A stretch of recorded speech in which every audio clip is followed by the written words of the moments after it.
Okay, this is part two. Part two. Joseph, everything all right? You're not like fed up and just want to leave, huh? Okay, excellent, excellent. Intimidating when someone as large as Joe gets up and walks across the room. I feel like he's going to, you know. Will you two stop? This is going nationally. Shall I use your names? No, I'm kidding. Okay. Now, internationally. Now, so, I simply call him Joe the Viking, okay? Now, he's, what are you, 6'10" and 320 pounds? You're the most recruited lineman, defensive lineman in Abu Dhabi, right?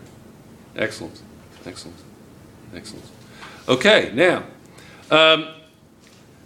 where were we? Anywhere? I completely forget. It's like I had, you know, Dumbledore when he takes the memories out of his head. It's like I just had that taken out of my brain. Okay. -5 points for Gryffindor. Okay, knock it off. Okay, now, where were we? Oh, water. Yes, water. A hydrogen bond. Hydrogen bond is the attraction between hydrogen, the physical attraction between hydrogen and an electronegative element. It explains why kind of really nice ice, ICE, really good ice, is a little bit similar to diamonds. There's a reason why there's a similarity. It's not an equation there. I'm comparing. They're similar in one respect, and it has to do with bonding and hydrogen bonding and things of that nature. Yeah. Okay. Now, so we're going to use water. Now, how many people out there? Okay. So this is a polar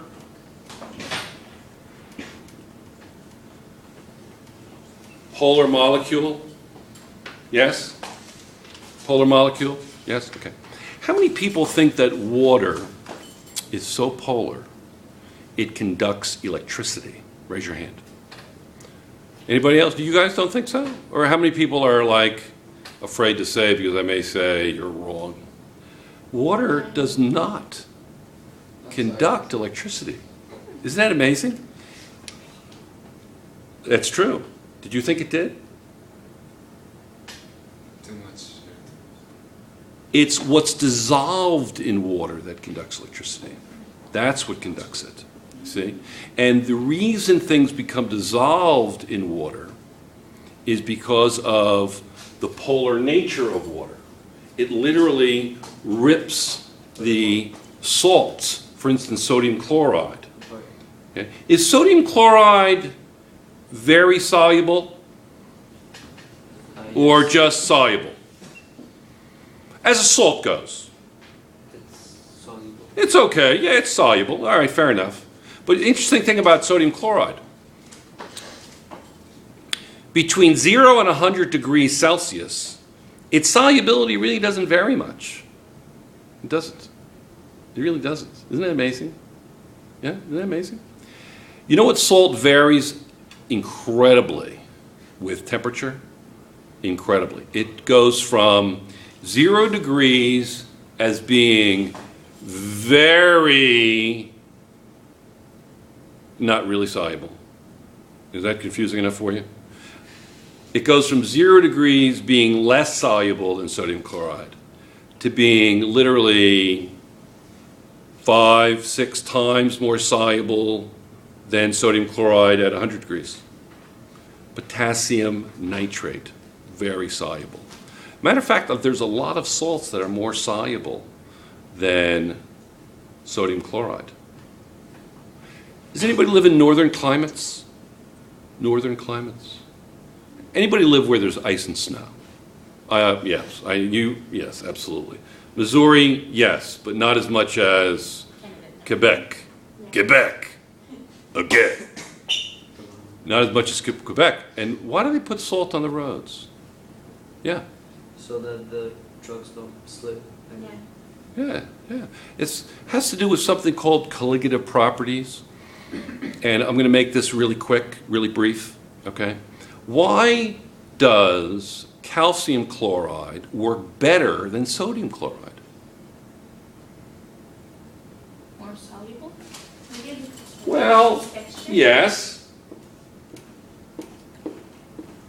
Calcium chloride, sodium chloride. Oh. Calcium chloride gives 3 particles, and sodium chloride gives 1 particle per 2 particles per formula unit. So this could be considered, depending on the solubility, if they both dissolve, then yeah, this is going to be more because it has how many more, what percentage more relative to sodium chloride in terms of particles that dissolve? 50% more, right? Right? Yeah. So, well, what does the dissolving? Dissolving is done by the water. How do you transport ions around your body? It has to do with what? Blood.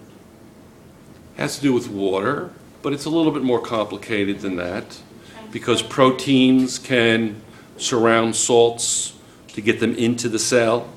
Anybody know what that's called? Yes. Cellular respiration. No. You ever hear of chelation? Chelation. Look that up. It's a good word to look up. Extra credit for chelation on Thursday. Okay? But anyway, the point is this. What's the point? Well, the point is that water is one of the most important molecules when you're talking about ionic bonds. It's amazing stuff. So we're going to be using water a lot. Matter of fact, after late winter, early spring, we'll be talking about something called, you ready for it? Listen, sounds really awfully hard. You ready? Colligative properties. Bah. Colligative properties. Those are properties that occur with water when you dissolve material in the water. Colligative properties. I'm giving you a very simplified version. But the point is this, that we study the periodic table, we study quantum mechanics, we study all of that to understand how elements are going to combine to form compounds. So we know they do it in 2 ways. We know that they do it in terms of ionic and covalent. Ionic and covalent. Chapter 7, Chapter 8. What about metals? Anybody look up metals there and give me some information on metals, maybe? Throw some words out on metals. Yes? When 2 metals bond, it's a metallic bond. Yeah, when 2 metals bond. Give me an example of that. When 2 metals bond, it's called a metallic bond. Anybody know how metals bond? When 2 metals bond, it's called a metallic bond. While you're looking that up, let me just give you some more ground rules relative to the study of ionic and covalent bond. Now, what 2 types of elements are predominantly covalent bonds form? Predominantly. Oxygen, nitrogen. There's 3 kinds of elements that routinely combine to form covalent. Oxygen, nitrogen, and 2 nonmetals is what you're trying to say? yeah. 2 nonmetals. We found some. And why 2 nonmetals? Because they're gases. Because they have close electronegativity, right? They're close. Close to same. So there are other elements, metals and nonmetals, that can form covalent bonds because they have electronegativities that aren't very what? Similar. That aren't very Close. yeah, that are fairly close, yeah. Metal and non-metal, right? Okay? And what other kind of elements when 2 elements are the same? Diatomic. Yeah. Hydrogen, oxygen, fluorine, chlorine, bromine, nitrogen. Okay? All right? I think we're about done. I think we're after school already. I think it's... We have one more thing? Yes, Annabelle. We have a definition of metallic bond. Yeah, can you give it to us there? Amanda, why don't you read that for us? Yeah. Go ahead, Amanda. Go ahead. Metallic bonds are the forces of attraction between the free floating valence electrons and the positively charged metal atoms. Okay. That hold metals together. Okay, anybody want to put that in like 10 words or less?